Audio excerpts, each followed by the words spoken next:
ઘણી વખત ઘણા વ્યક્તિ ઘરની અંદર થતી મગજમારીથી કંટાળી જતા હોય છે, નાનામાં નાની મગજમારી, અને ઘણા વ્યક્તિને ટેવ પડી ગઈ હોય છે. એક વસ્તુ વિચારો કે આપણે કોઈ પણ વસ્તુ ઘરની અંદર રૂટીન આપણે કાર્ય કરતા હોય, માની લો કે એકાદી લાઇટ ચાલુ રહી ગઈ હોય તો નીચેથી અવાજ આવે, હું લાઇટ ચાલુ રાખીને અત્યારે નીકળ્યા છો, લાઇટ બંધ કરતા જાજો. પછી ઉનાળો હોય તો ઉપર ગયા હોય તો અવાજ આવે, બારી ખોલી નાખજો એટલે પવનની હેરફેર થાય. પછી જમવા બેઠા હોય તો એની સમસ્યા જમવા ટાઈમે જ રજૂ કરે, હા આજ આમ કરી નાખ્યું ને, આજ આમ કરવાનું છે ને, આજ આમ કરવાનું છે. નાનામાં નાની સમસ્યા એને જમવા ટાઈમે જ રજૂ કરતા હોય છે. ઘણી લેડીઝ એવી હોય છે.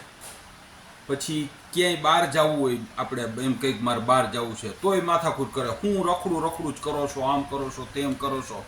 પછી ક્યાંય પ્રોગ્રામમાં જવું હોય કેમ કે નકરું બહારનું જ ખાવું છે, કોઈ દી ઘરે વ્યવસ્થિત જમ્યા જ નહીં, નકરું બહાર જ જમો છો. આવા સમસ્યા બધાની ઘરે હોય. પછી ઘણી વખત ઘરવાળાનો મગજ થોડો તેજ હોય તો કંઈક નાની નાની બાબતમાં ખીજાતા હોય કે આમ કરશ ને, તું આમ કરશ ને, ઘરમાં હું તને 20,000 રૂપિયા મહિને દઉં છું, તું પૂરા જ નથી થતી, નકરા વાપરી જ નાખશ. ખરેખર વાપરતા ન હોય, ઘરની જરૂરિયાત પૂરતું જ લેતા હોય છે, પણ છતાંય એવું કહેતા હોય. ઘણાનો મગજ એવું હોય કે એ કહે કે તું આમ કરશ ને, તું આવી રીતે આમ રહેશ ને, નકરો તારામાં જ ખર્ચો કરશ, નકરા કપડાં લીધા રાખશ. ખરેખર આપણી જરૂરિયાત મુજબના જ આપણે કપડાં લેતા હોય, છતાંય એમ કહે કે તું કપડાં જાજા લેશ ને, આવા ખર્ચા કર, 20,000 રૂપિયા પૂરા નથી થવા દેતી તું.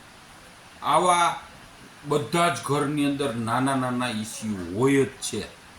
પણ એક દાખલો આપું કે કોઈ પણ આપણે રેલવેના પાટા હોય એની બાજુમાં રહેતા હોય અને રોજને માટે 30 ટ્રેન પાટા ઉપરથી નીકળતી હોય તો એ જે ઘરમાં રહેતા હોય એને આરામથી નીંદર આવી જતી હોય કે ન આવી જતી. શું કામે?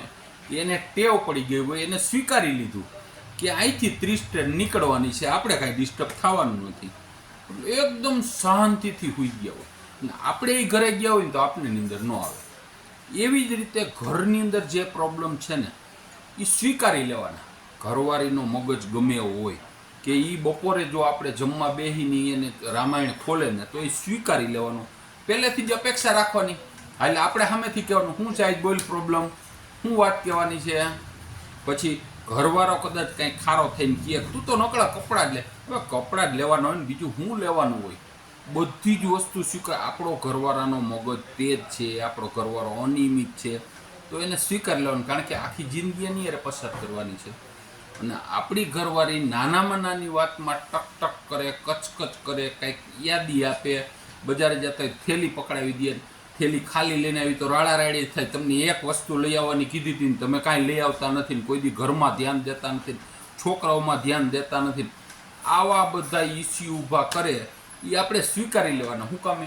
આપણી ઘરવાળી છે અને આપણી ઘરવાળી આપણી આખી જિંદગી કાઢવાની છે તો એનો જેવો સ્વભાવ છે ને એ સ્વભાવ આપણે સ્વીકારી જ લેવાનો, જેથી કરીને એકદમ સરળ જિંદગી જાય ને મજા જ આવ્યા રાખે. જો નહીં સ્વીકારીને તો એ કોઈ દી જિંદગીમાં આપણે મજા નહીં આવે, ટ્રેન જેવું થાય. એવા જ આપણે સ્વીકારી નહીં ને તો કોઈ દી નીંદર ન આવે. અને જો એ સ્વીકારી લે તો આ જીવન શાંતિથી નીંદર આવી જાય.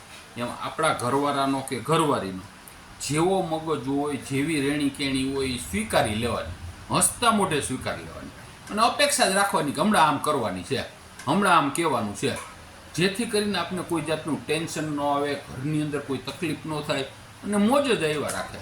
એટલે શક્ય હોય ત્યાં સુધી આપણે સ્વીકારતા શીખશું ને ઘરનું કોઈ પણ મેમ્બરનું, કોઈ દી કાંઈ વાંધો નહીં આવે, મજા જ આવ્યા રાખશે. બરાબર ને? ભીખાલાલનું આવું માનવાનું છે.